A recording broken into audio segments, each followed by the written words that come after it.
Assalamualaikum warahmatullahi wabarakatuh. Bismillahirrahmanirrahim. Alhamdulillahirabbil alamin. Allahumma shalli ala sayyidina Muhammad wa ala ali sayyidina Muhammad. Amma ba'du. Alhamdulillah, kita ucapkan syukur pada Allah Subhanahu wa taala.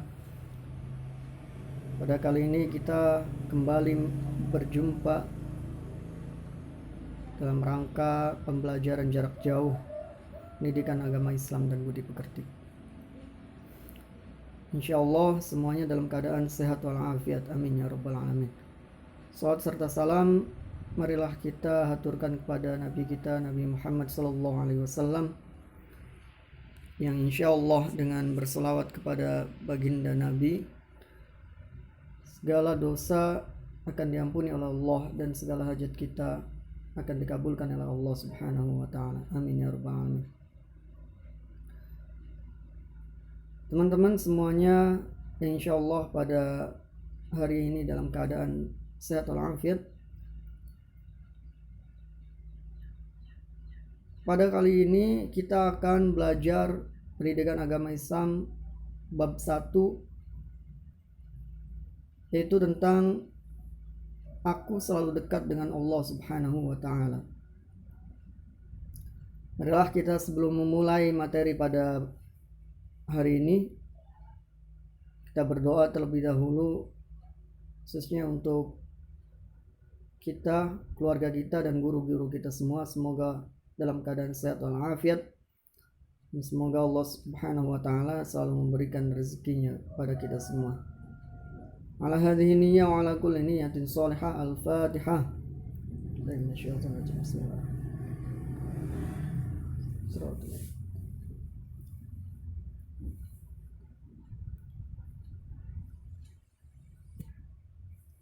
Teman-teman semuanya,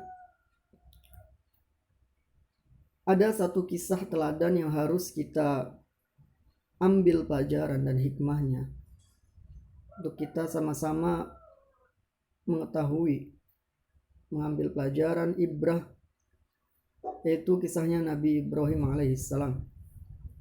Ini berkaitan dengan materi kita pada hari ini, yaitu bagaimana Nabi Ibrahim alaihissalam, beliau dengan hanya menggunakan akalnya, beliau mencoba mencari siapakah Tuhannya. Nabi Ibrahim alaihissalam ini hidup pada zaman Raja Namrud, di mana dikenal Raja Namrud ini adalah salah satu raja yang diktator, kejam. Raja Namrud takut akan kerajaannya hancur oleh seorang laki-laki yang hadir dalam mimpinya. Ketika itu bermimpi, Raja Namrud diambil mahkotanya oleh salah satu orang lelaki. Kemudian Raja Namrud ini membuat kebijakan bahwa siapa saja yang melahirkan anak laki-laki, maka anak laki-laki itu harus dibunuh. Ini sama dengan ketika Nabi Musa alaihissalam. Zaman Nabi Musa juga seperti itu kerajaan. Maka sejarah ini sebenarnya selalu terulang. Skenarionya itu selalu sama sebenarnya. Yang benar pasti akan menang, kebaikan pasti akan menang, dan kebatilan pasti akan kalah. Maka ketika itu Nabi Ibrahim alaihissalam hidup jauh dari keramaian, bisa dibilang di dalam hutan. Ketika tumbuh dewasa, Nabi Ibrahim mencari Tuhannya. Ini ada dalam surat Al-An'am ayat 67, dari mulai ayat 67. Ketika Nabi Ibrahim melihat bintang, falamma janna alaihi lailu ra'a kaukaba qala hadza rabbi, apakah ini Tuhanku? Ketika melihat bintang, apakah ini Tuhanku? Bintang yang bersinar menakjubkan. Ternyata bintang itu hilang ketika malam itu hilang. Maka kata Nabi Ibrahim, ini bukan Tuhanku, aku tidak menyukai Tuhan yang hilang. Kemudian begitu juga ketika melihat bulan, takjub, apakah ini Tuhanku? Ternyata bulan juga hilang, ini bukan Tuhanku. Ketika melihat matahari bersinar terang, apakah ini Tuhanku? Ternyata terbenam juga matahari ini bukan Tuhanku. Kemudian Nabi Ibrahim alaihissalam mendapatkan wahyu dari Allah Subhanahu wa taala bahwa semua itu adalah makhluk ciptaannya, Tuhannya adalah yang menciptakan bulan, bintang, dan matahari. Dan pada saat itu zaman Raja Namrud menyembah berhala. Kaumnya itu menyembah berhala. Ketika sudah mendapatkan wahyu dari Allah Subhanahu wa taala untuk mengajarkan agama Allah Hanif, tauhid, tidak menyebutkan Allah dengan makhluknya, berhala, bulan, bintang, matahari. Kemudian Nabi Ibrahim berdakwah untuk mengajarkan agama yang lurus, tauhid, hanif.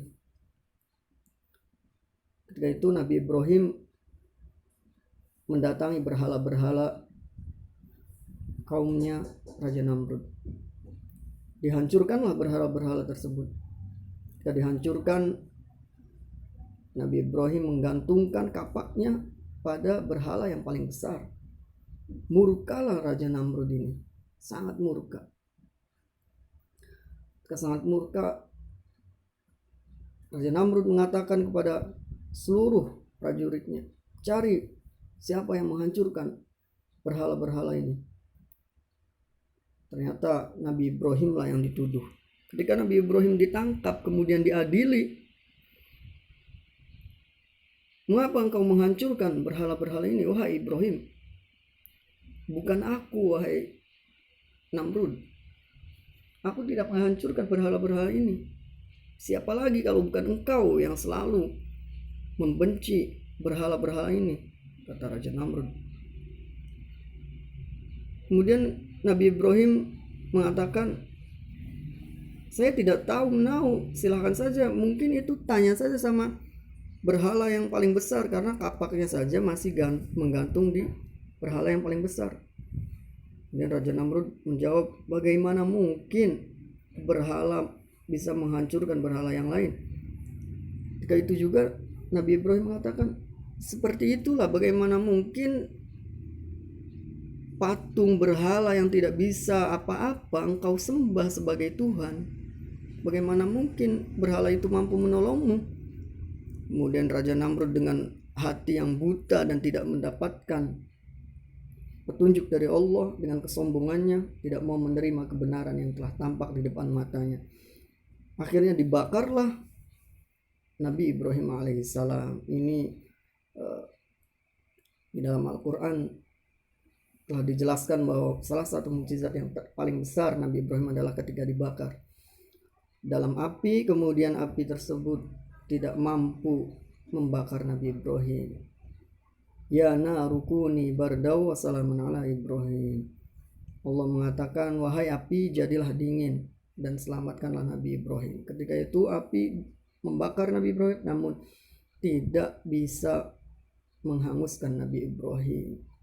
Itu adalah salah satu kisah Nabi Ibrahim yang ada di dalam Al-Quran yang harus kita ambil pelajaran, bahwa ya dengan menggunakan logika kita tidak mampu untuk mengenal Allah. Tidak cukup hanya dengan logika, dengan rasional kita mengenal Tuhan. Maka dengan hati yang bersih, kemudian dengan petunjuk dari Allah yang paling utama, itulah yang akan menyebabkan kita mendapatkan petunjuk dari Allah Subhanahu wa taala. Baiklah teman-teman, itu adalah salah satu kisah teladan pengantar materi pada bab pertama ini. Selanjutnya mari kita masuk ke materi tentang Asmaul Husna, yaitu nama-nama Allah yang baik. Allah ini Esa, Tuhan yang Esa, tidak ada Tuhan selain Allah. Namun Allah memiliki nama-nama yang baik. Zatnya tunggal, akan tetapi nama-namanya itu mempunyai, disebutkan dalam Al-Quran 99 nama atau Asmaul Husna. Pengertian Asmaul Husna ini apa sih? Asmaul Husna terdiri dari dua kata, yaitu Al-Asma dan Al-Husna. Al-asma nama-nama yang baik, husna al-asma nama-nama, kemudian al-husna adalah yang baik. Jadi asmaul husna ini adalah nama-nama Allah yang baik. Nama-nama yang baik lagi indah yang hanya dimiliki oleh Allah Subhanahu wa taala sebagai bukti keagungannya. Ini ada dalam Quran surat Toha ayat 8, yaitu Allahu la ilaha illahu lahul asmaul husna. Artinya Allah Subhanahu wa taala tidak ada Tuhan melainkan dialah yang memiliki asmaul husna, nama-nama yang baik. Allah zatnya tunggal esa, akan tetapi nama-nama Allah ini mempunyai beberapa nama dan disebutkan ada 99 nama. Bahkan dalam hadis Nabi, barang siapa yang berdoa dengan 99 nama Allah, maka doanya pasti akan dikabulkan. Kemudian dalam hadis lain riwayat Bukhari, barang siapa yang menghafal Asmaul Husna 99 nama, maka dia akan masuk surga. Kemudian kita lihat bab ini, yaitu Asmaul Husna ada 7 Asmaul Husna yang akan kita pelajari. Totalnya ada 99, akan tetapi kita bab ini akan mempelajari 7 Asmaul Husna. Yang pertama, Al-Karim, mempunyai arti yang maha mulia, yang maha dermawan, atau yang maha pemurah. Ini ada dalam surat Al-Infitor ayat ke-6. Yang kedua, Al-Mu'min, artinya dia yang maha memberi rasa aman kepada semua makhluknya, terutama kepada manusia. Jadi Allah ini yang memberikan kita, di hati kita menanamkan, menghujamkan rasa aman, yaitu mempunyai nama Al-Mu'min. Allah yang memberikan kita rasa aman, tentram. Yang ketiga, Al-Wakil, yaitu Allah yang maha mewakili atau yang maha memelihara dan mengurusi segala kebutuhan makhluknya, baik itu dalam urusan dunia maupun dalam urusan akhirat. Ini dalilnya ada dalam surat Az-Zumar ayat 62. Maka ketika kita bertawakal, ini satu kata wakil atau tawakal, kita tawakal kepada Allah, serahkan semuanya kepada Allah, insya Allah Allah akan memelihara urusan kita. Yang keempat, coba kita lihat itu yang keempat, yang paling akhir adalah Al-Matin, artinya maha kukuh. Allah Subhanahu wa ta'ala adalah maha sempurna dalam kekuatan dan kekukuhannya. Al-Matin, maha perkasa, maha kukuh, sempurna. Ini dalilnya Quran surat Az-Zariyat ayat 58. Selanjutnya kita lihat yang kelima, yaitu Al-Jami', artinya Allah yang maha mengumpulkan dan atau menghimpun segala sesuatu yang tersebar atau terserak. Dan di hari akhir nanti Allah Subhanahu wa ta'ala akan mengumpulkan seluruh manusia di padang mahsyar. Ini dalilnya ada dalam Quran surat Ali Imran ayat 9. Yang keenam, Al-Adl, artinya maha adil. Keadilan Allah bersifat mutlak, tidak dipengaruhi oleh apapun dan oleh siapapun. Artinya Allah ini benar-benar zat yang maha adil. Adil dalam artian tidak ada yang merasa terzolimi, semuanya merasa puas. Ketika kita berbuat baik, maka Allah akan balas dengan kebaikan. Ketika kita berbuat buruk, maka Allah akan balas dengan kejelekan.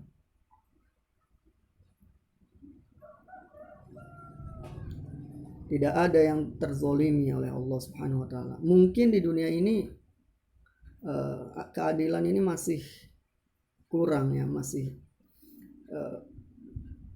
tidak bisa kita melihat keadilan yang seutuhnya.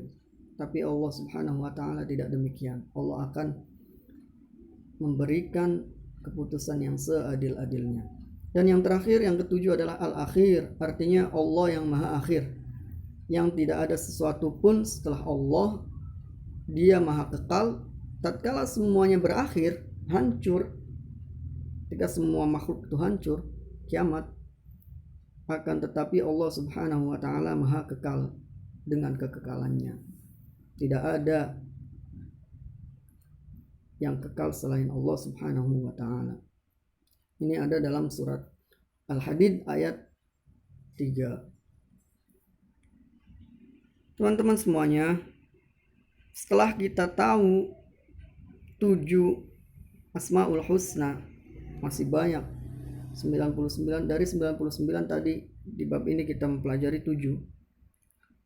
Maka diharapkan dengan mengetahui dan hafal 7 Asmaul Husna tadi, kita dapat menerapkan perilaku yang mulia dengan beriman kepada Asmaul Husna yang tadi. Nah, sekarang teman-teman coba tuliskan nama lengkap di komentar sebagai absen ya, kayak seperti minggu yang lalu. Lalu sebutkan satu contoh perilaku mulia beriman kepada Asmaul Husna. Ini contohnya, lihat tuh di poin nomor 2, contoh Muhammad Fatih Arif nama, kemudian membantu teman yang sedang kesulitan. Ini sikap mulia beriman kepada Asmaul Husna Al-Karim yang maha mulia. Silahkan tuliskan nama, kemudian contoh perilaku mulia beriman kepada Asmaul Husna, begitu ya. Ini sebagai absen, nanti tulis di komentar.